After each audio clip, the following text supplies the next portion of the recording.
Hello everyone, this is Surabhi. Welcome to study hacks. कैसे हो सब? आई होप आप लोग सब ठीक है, अपनी स्टडी को अच्छी तरीके से कवर अप कर रहे हैं। लेक्चर जो रहेगा वो काफ़ी ज़्यादा इंपॉर्टेंट होगा आपके एग्जाम्स के लिए। तो आइए लेक्चर जो है वो हम लोग स्टार्ट करते हैं। अगर किसी भी आर्टिकल के रिगार्डिंग या किसी भी टॉपिक के रिगार्डिंग आपके माइंड में कोई डाउट होगा तो प्लीज़ अपने डाउट्स को ज़रूर कमेंट बॉक्स में शेयर कीजिएगा। आइए लेक्चर को हम लोग स्टार्ट करते हैं। सबसे पहले जो बात की जा रही है कनमिंग डेक्लेरेशन के बारे में, ये रिलेटेड किससे है? ये बायोडाइवर्सिटी से रिलेटेड है। सबसे पहले क्वेश्चन तो आपसे यही पूछा जाएगा कि कनमिंग डेक्लेरेशन रिलेटेड टू बायोडाइवर्सिटी।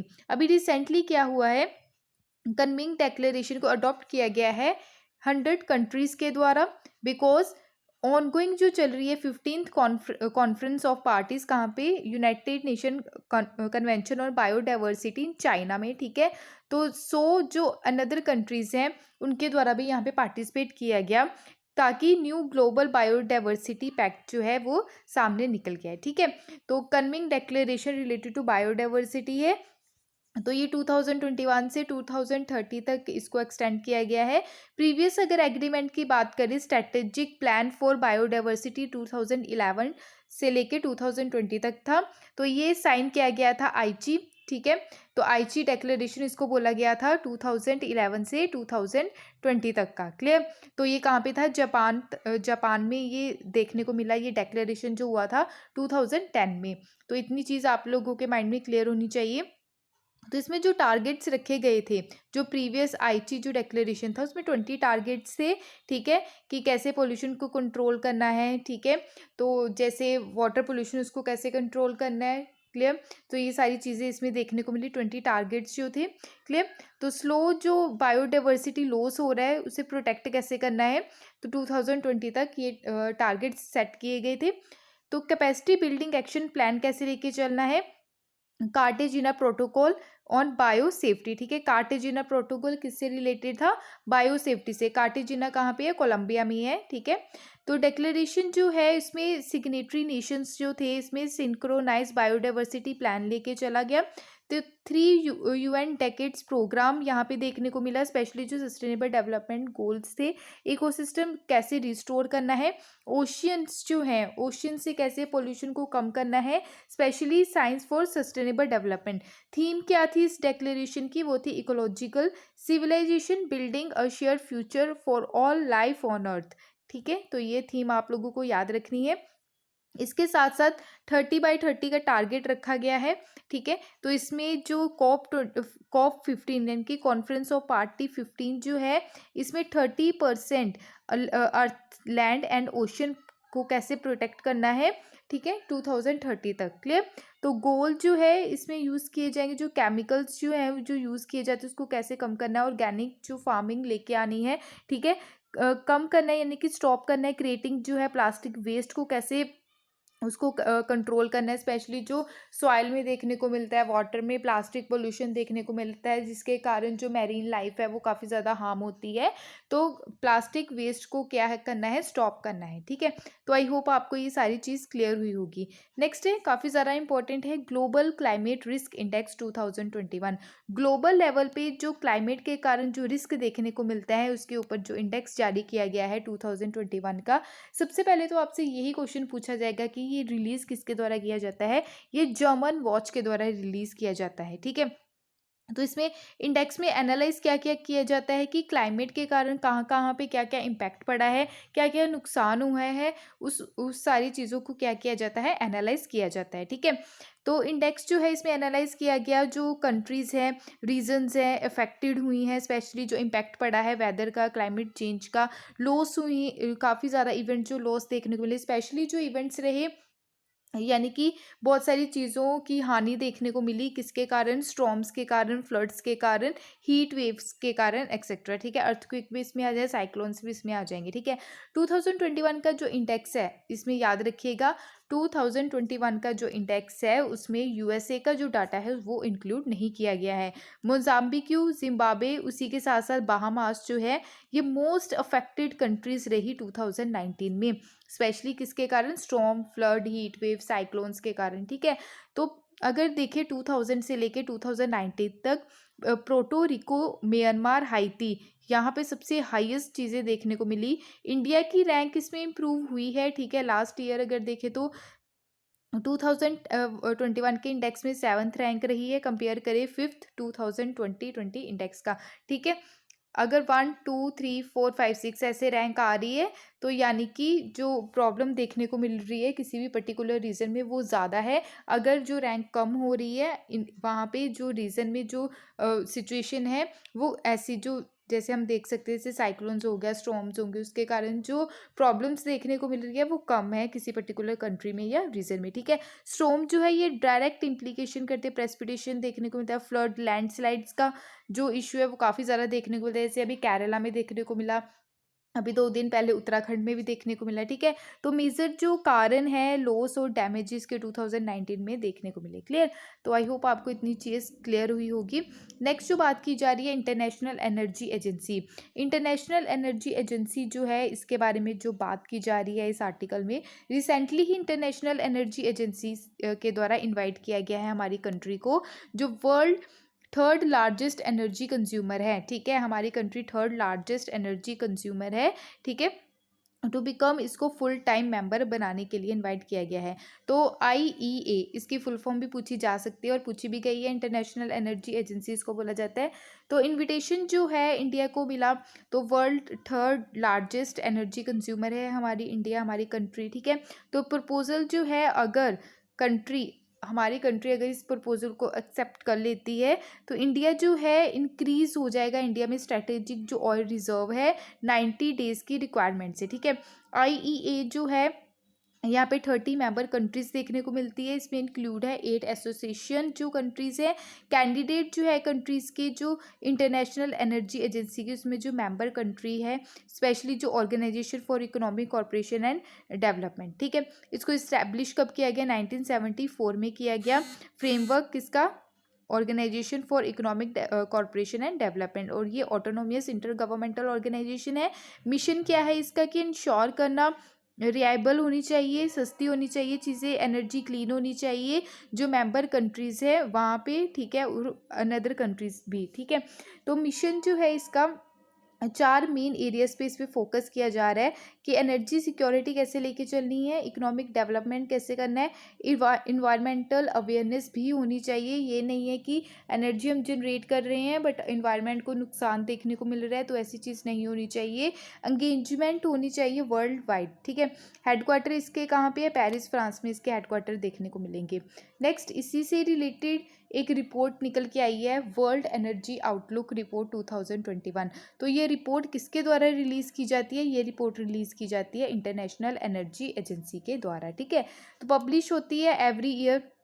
तो एनर्जी डिमांड कितनी है, सप्लाई कितनी है, तो ये सारी चीज़ों को एनालाइज किया जाता है। 2021 के रिपोर्ट के हिसाब से देखें तो गवर्नमेंट जो है, हमारी कंट्री की गवर्नमेंट या अनदर कंट्रीज़ की गवर्नमेंट अगर देखें तो ग्रेटर पुश देखने को मिल रहा है, स्पेशली जो क्लाइमेट एक्शन का। तो अभी ये जो चीज़ें, जो रिपोर्ट अभी देखने को मिली है, स्पेशली जो कॉन्फ्रेंस ऑफ पार्टी अभी होने वाली है, कॉन्फ्रेंस ऑफ पार्टी 26 कहाँ पे? ग्लासगो UK में, ठीक है। तो उसी के चलते ये रिपोर्ट्स जो हैं ये अभी पेश की जा रही हैं। तो 40% रिक्वायर्ड है एमिशन रिडक्शन, यानी कि एमिशन रिडक्शन करना हमने 40%। जो मेजर्स देखने को मिले हैं सच एज अगर देखें तो इम्प्रूव कैसी करनी है एफिशिएंसी, लिमिटिंग गैस लीकेज जो है इंस्टॉल कैसे करना है, विंड एंड सोलर जो है प्लेसेस, क्लियर। तो most competitive electricity generation technology कैसे लेके आनी है। इलेक्ट्रिसिटी की अगर हम बात करें, इलेक्ट्रिसिटी जो है ये कौन सी लिस्ट में है? हमारे संविधान में जो शेड्यूल्स है 12 शेड्यूल्स है, और उसमें शेड्यूल्स में 7th शेड्यूल की अगर बात करें उसमें स्टेट लिस्ट देखने को मिलती है, union list, state list and concurrent list. Electricity जो है वो कॉन्करेंट लिस्ट में है, यानी कि सेंटर और स्टेट दोनों मिलकर यहाँ पे लॉ बना सकते हैं इलेक्ट्रिसिटी के मुद्दे को लेके, ठीक है।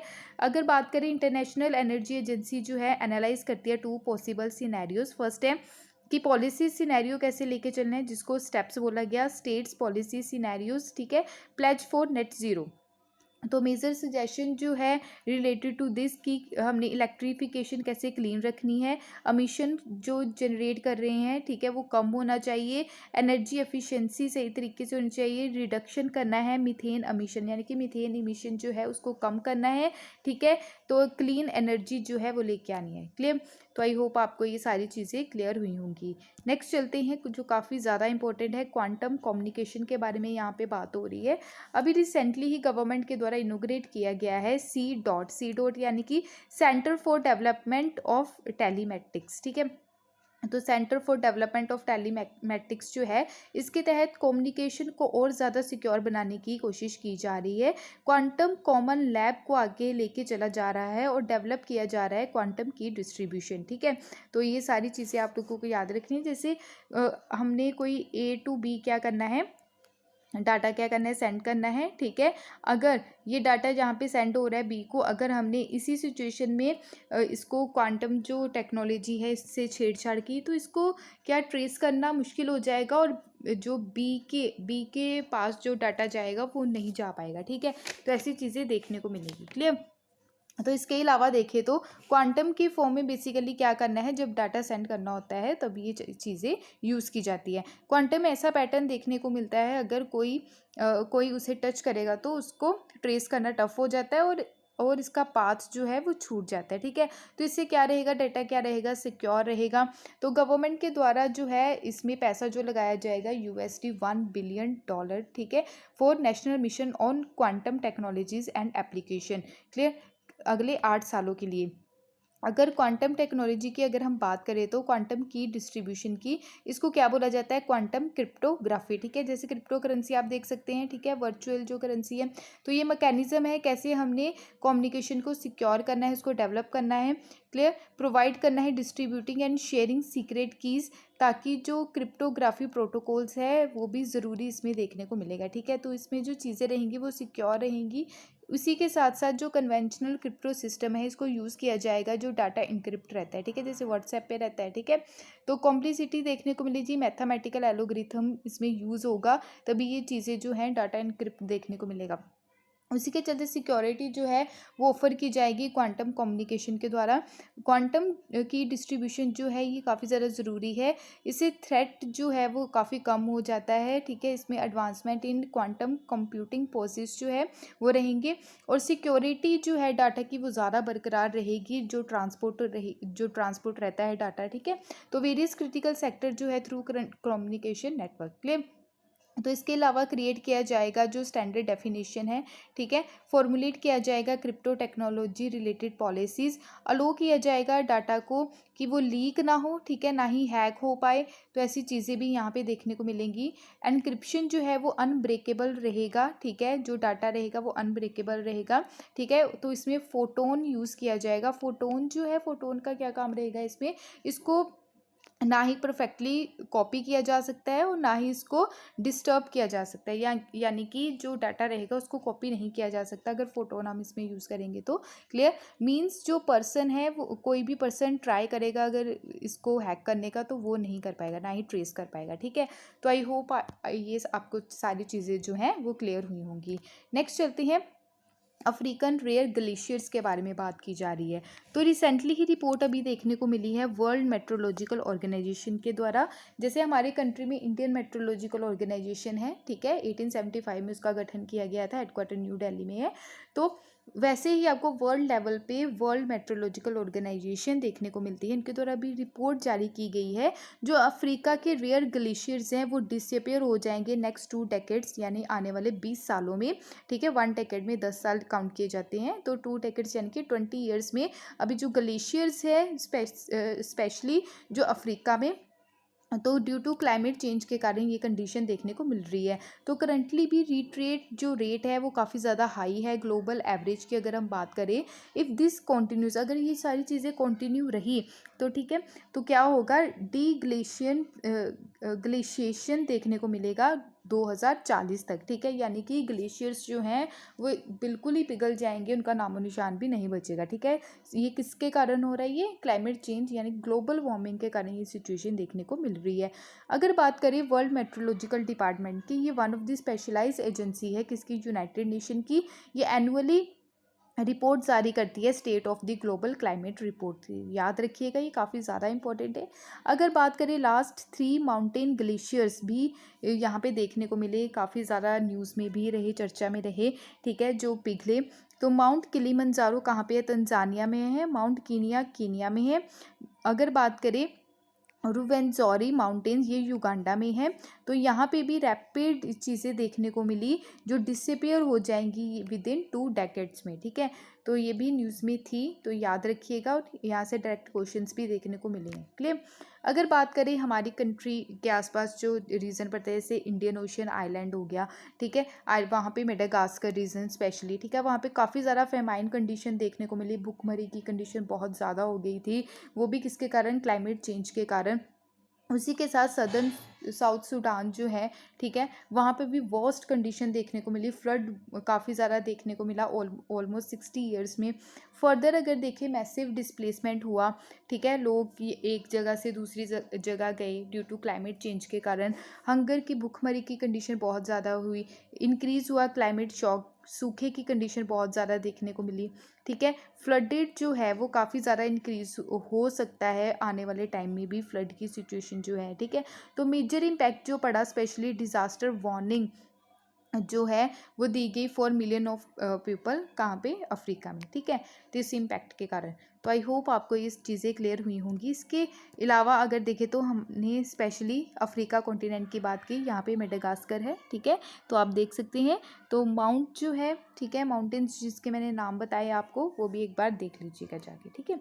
तो वर्ल्ड मेट्रोलॉजिकल ऑर्गेनाइजेशन की बात करें तो फाउंड कब किया गया? 1950 में फाउंड किया गया, यानी कि इंडियन मेट्रोलॉजिकल डिपार्टमेंट जो है वो काफ़ी पुराना डिपार्टमेंट है हमारे इंडिया का। हेडक्वार्टर इसके जिनेवा स्विट्ज़रलैंड में है। हेड इसके यानी कि प्रेसिडेंट है गारहेड एड्रियन। जर्मनी के सेक्रेटरी जनरल है पैट्रिस तालस। फिनलैंड के हैं ये। पेरेंट ऑर्गेनाइजेशन की अगर बात करें तो United nation economic and social council है।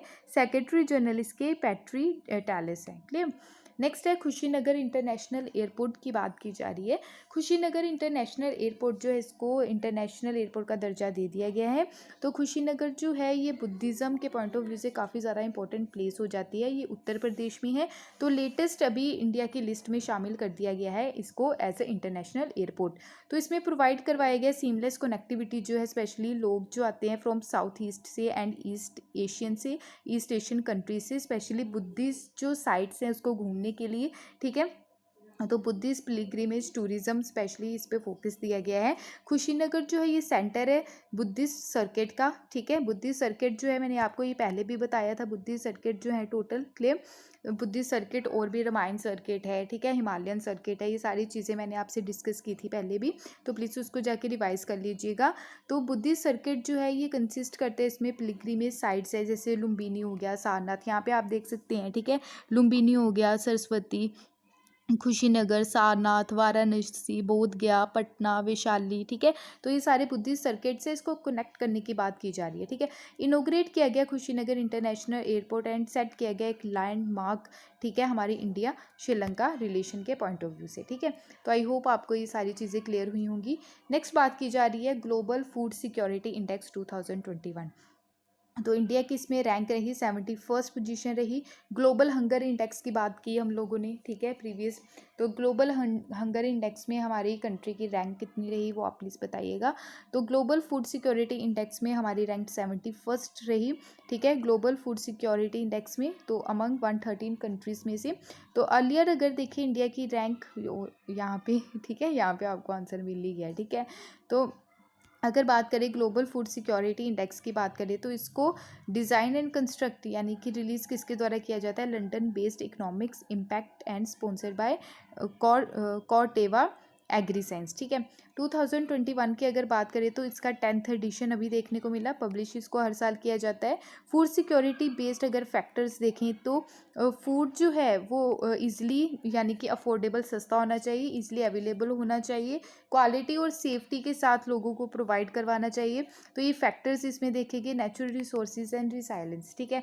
तो फैक्टर्स याद रखिएगा जो काफ़ी ज़्यादा इंपॉर्टेंट है। अगर बात करें 58 यूनिक फूड सिक्योरिटी इंडिकेटर्स इसमें रखे गए, जिसके बेस पे ये इंडेक्स जो है वो रेडी किया गया।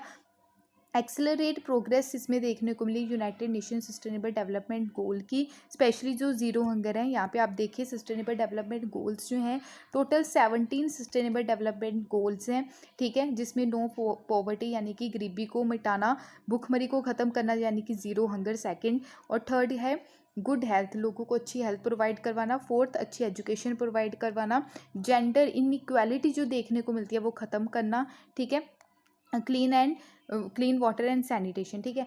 तो ये गोल्स हैं, ठीक है, टोटल 17 हैं जो बात करते हैं टारगेट के बारे में कि 2030 तक ये टारगेट से अचीव करने हैं। तो यहाँ पे भी जो बात की जा रही है तो सस्टेनेबल डेवलपमेंट गोल जो है ज़ीरो हंगर की यानी कि सेकंड गोल की बात की जा रही है, ठीक है। Ireland, Australia, UK, Finland, Switzerland, Netherland, Canada, Japan, France, US जो है ये टॉप पोजीशन पे रही कंट्रीज़। इंडिया की रैंक 71 रही, ठीक है। ओवरऑल स्कोर देखिए हमारे इंडिया का वो है 57.2, ठीक है। तो पॉइंट्स रही ओवरऑल स्कोर, ठीक है, अमंग 113 कंट्रीज़ में से। बात करें हमारे जो नेबर यानी कि पड़ोसी देश हैं जैसे पाकिस्तान के 75th पोजीशन रही, यानी कि हम अपने नेबर्स जो हैं उनसे बेटर हैं, ठीक है, तो इस मामले में फूड सिक्योरिटी के मामले में, ठीक है। श्रीलंका की पोजीशन जो रही 77th रही, नेपाल की रही 79, बांग्लादेश की रही 84th पोजीशन, ठीक है। तो चाइना जो है उसकी रही 34th पोजीशन, ठीक है। तो आई होप आपको ये सारी चीज़ें क्लियर हुई होंगी जो काफ़ी ज़्यादा इंपॉर्टेंट है। उसके अलावा देखते हैं हमारी इंडिया के द्वारा, हमारी गवर्नमेंट के द्वारा इनिशिएटिव्स लिए गए related to food security, eat right India movement, Poshan Abhiyan, food fortification, national food security act 2013, integrated child development services scheme, national innovation in climate resilience जो एग्रीकल्चर है, ठीक है। तो इनिशिएटिव्स हैं जो हमारी गवर्नमेंट के द्वारा लिए गए ताकि ये टैकल कर सके ये सिचुएशन जो है, ठीक है, फूड क्राइसिस की। तो आई होप आपको ये सारी चीज़ें क्लियर हुई होंगी जो काफ़ी ज़्यादा इंपॉर्टेंट थी, ठीक है। अगर आपको लेक्चर पसंद आया तो प्लीज़ लाइक शेयर सब्सक्राइब ज़रूर कीजिएगा। पीडीएफ के लिए आप टेलीग्राम ज्वाइन कर लीजिए और इंस्टाग्राम पे भी आप फॉलो कर सकते हैं। Thank you for watching my video. जय हिंद।